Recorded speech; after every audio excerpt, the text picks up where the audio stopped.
వడలు, ఈ శనగపప్పు బూరెలు, పెసరపప్పు బూరెలు, ఈ జుడుం బూరెలు.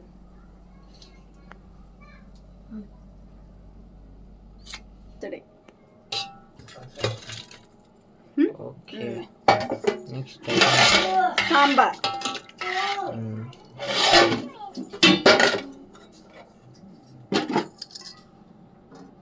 స్వీట్ వడలు. ఇంకా చేయలేదు, చేస్తాం. కర్రీ ఆలుగడ్డ, టమాటా, జుడుములు, వంకాయ.